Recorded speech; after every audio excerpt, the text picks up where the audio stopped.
About a year after Howard Finster died, Mrs. Finster called me up and asked me if I wanted to buy part of Howard's studio, and I figured if Mrs. Finster was calling me and asking me that I should just come, and I did.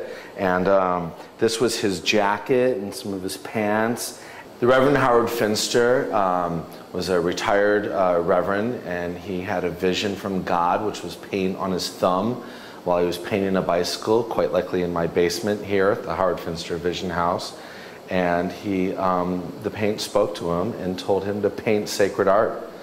And he told the face that had been formed by the paint that he couldn't do that and only professionals could do that. And the voice said to him in an ever-increasing tone, "How do you know, how do you know, how do you know?"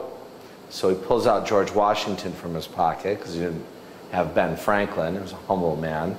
And he painted George Washington. He said, well, maybe I can do this. This is where quite likely the actual vision from God took place.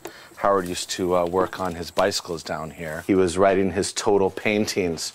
Come over here, September 77, 548, October 77, 666, he had reached. Howard, you know, he was making all that visionary art, and he needed to keep track of it. And so in our museum, we have a number page. Eventually, Howard went to using a notebook. But here at the Vision House, this is the original stuff. It's really pretty cool.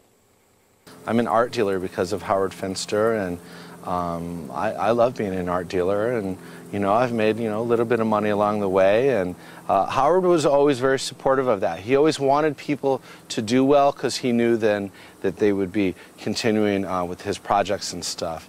And this is a way of giving back. And Howard's gone, and I think that this should be a museum, and then this museum is going to be here when I'm gone.